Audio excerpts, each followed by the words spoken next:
បងប្អូនទាំងគ្នាមានទីតាំងហាងឬក៏កន្លែងរកស៊ីផ្សេងហើយចង់ដៅឬក៏ដាក់ចំណុចទីតាំងរបស់បងប្អូននៅលើ Google Map ដើម្បីងាយស្រួលឲ្យគេស្វែងរកទីតាំងរបស់បងប្អូនទាំងគ្នានៅលើផែនទីអញ្ចឹងបងប្អូនអាចដៅឬក៏ដាក់ចំណុចទីតាំងរបស់បងប្អូនបាននៅលើ Google Map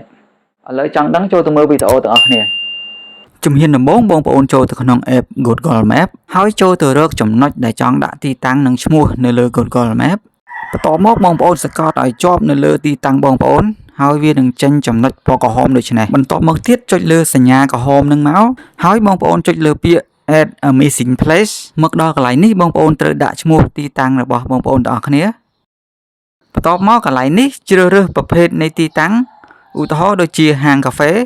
មើលខាងក្រោមទៀតមកកន្លែងនេះកន្លែងដាក់អាសយដ្ឋានទីតាំងរបស់បងប្អូនទាំងអស់គ្នាបន្ទាប់មកទៀតកន្លែងនេះកន្លែងកំណត់ម៉ោងនៃការបើកប្រកបអាជីវកម្មរបស់បងប្អូនទាំងអស់គ្នាហើយបងប្អូនក៏អាចដាក់រូបថតនៃទីតាំងបានផងដែរ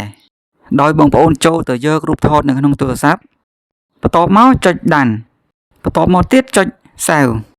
រួចហើយបងប្អូនក៏អាចដាក់លេខទូរស័ព្ទនិង website បានផងដែរបន្ទាប់មកបងប្អូនចុច Submit ជាការស្រេចបន្ទាប់ពី Submit ហើយបងប្អូនត្រូវរងចាំក្រុមហ៊ុន Google ទទួលសំណើពីយើងអញ្ចឹងបន្ទាប់ពីទទួលសំណើហើយទីតាំងរបស់បងប្អូនទាំងគ្នានឹងមាននៅលើ Google Map អរគុណសម្រាប់ទស្សនាជម្រាបលា